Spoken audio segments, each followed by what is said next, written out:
पाकिस्तान की मौजूदा स्थिति पर अगर कोई कहावत ठीक बैठती है तो वो है कोर्ट में खाज होना।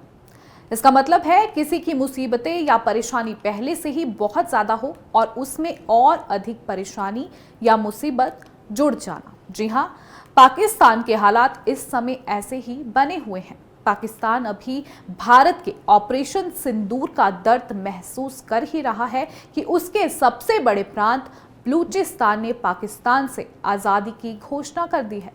बलूच नेता मीर यार बलोच ने अपने लोगों पर पाकिस्तान सरकार की तरफ से की जा रही हिंसा, अपहरण और मानवाधिकार उल्लंघन का हवाला देते हुए पाकिस्तान से बलूचिस्तान की आजादी का औपचारिक ऐलान कर दिया है।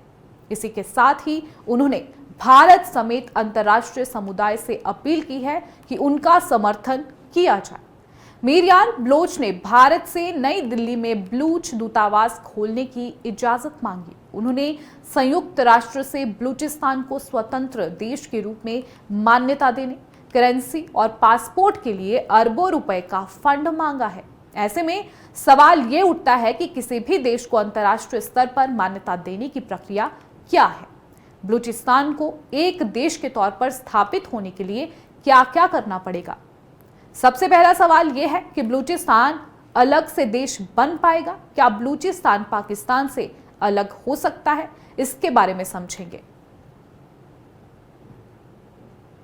बता दें कि बलूचिस्तान का मामला काफी जटिल है। बलूचिस्तान के नेता ने भले ही अपने क्षेत्र को पाकिस्तान से अलग हिस्सा बता स्वतंत्र देश घोषित कर दिया हो, लेकिन इतना भर करने से बलूचिस्तान अलग देश नहीं बन जाता। जहां पाकिस्तान की सरकार कभी इस बात के लिए राजी नहीं होगी कि बलूचिस्तान, जो कि पाकिस्तान का 44% हिस्सा है, उससे अलग होकर एक नया देश बने। बलूचिस्तान की आजादी की लड़ाई दशकों से चल रही है और पाकिस्तान की सरकार और सेना का दमन बलूचिस्तान में बढ़ता ही गया है। बलोच लिबरेशन आर्मी और बलोच लिबरेशन फ्रंट जैसे विद्रोही गुट पाकिस्तानी सेना से सालों से लड़ रहे हैं और हाल के सालों में ये लड़ाई तेज हुई है। बलूचिस्तान के नेता मीर बलोच ने पाकिस्तान से अपने क्षेत्र की आजादी की घोषणा करते हुए संयुक्त राष्ट्र से शांति सेना भेजने की अपील की है ताकि बलोच लोगों को पाकिस्तान से आजाद कराया जा सके। लेकिन मीर बलोच के आजादी के दावों के बावजूद ये तथ्य हैं कि बलूचिस्तान अभी पाकिस्तान का हिस्सा है। ऐसे में अब आपको एक उदाहरण बताएंगे जहां पर दुनिया के कुछ ऐसे ही लोगों ने खुद को स्वतंत्र तो घोषित कर रखा है, लेकिन उन्हें अलग देश नहीं माना जाता, जिसमें पूर्वी अफ्रीका भी है। पूर्वी अफ्रीका में सोमालीलैंड इलाका खुद को एक स्वतंत्र देश मानता है, लेकिन अंतर्राष्ट्रीय स्तर पर इसे अलग देश नहीं माना जाता। सोमालीलैंड सोमालिया का हिस्सा है, जिसने 1991 में खुद को सोमालिया से अलग घोषित कर दिया था।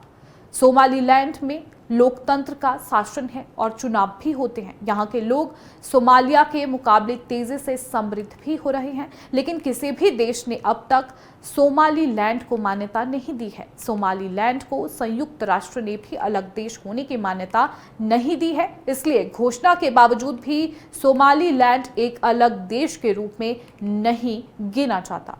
आपको बता दें कि बलूचिस्तान की आजादी के लिए संयुक्त राष्ट्र की मदद और दुनिया की प्रमुख शक्तियों का साथ चाहिए होगा, जैसा कि कोसोवो के मामले में हुआ था। कोसोवो सर्बिया का स्वायत्त क्षेत्र है। सर्बिया युगोस्लाविया में विघटन के बाद नए देश के रूप में सामने आया था। आजादी के बाद सर्बिया के अंदर कोसोवो क्षेत्र ने आजादी की मांग की, जिसे सर्बिया ने पूरी सख्ती से दबाने की कोशिश की, लेकिन दुनिया के ताकतवर देश अमेरिका, ब्रिटेन और यूरोपीय देश कोसोवो के साथ खड़े थे। आपको बता दें कि संयुक्त राष्ट्र की मान्यता के बिना कोई क्षेत्र नहीं बन सकता।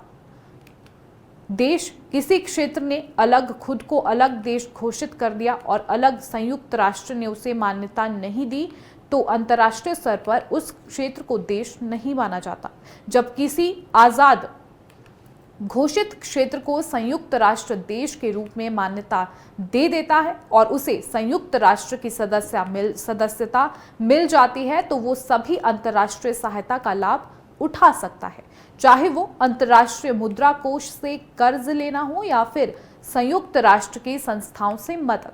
हर काम के लिए संयुक्त राष्ट्र की सदस्यता जरूरी है। कुल मिलाकर कहा जा सकता है कि भारत से पंगा लेकर बांग्लादेश और पाकिस्तान दोनों पछता रहे हैं, क्योंकि एक तरफ बांग्लादेश चटगांव से उठती ज्वाला से धधक रहा है, दूसरी ओर पाकिस्तान को बलूचिस्तान ने सिरदर्द दे रखा है। पाकिस्तान 1971 में भारत के हाथों मात झेल चुका है और अपने टुकड़े होने का गम उसे अभी तक सताता रहता है। ऐसे में पाकिस्तान की पूरी कोशिश रहेगी कि बलूचिस्तान को वो अपने से कभी भी अलग ना होने दे।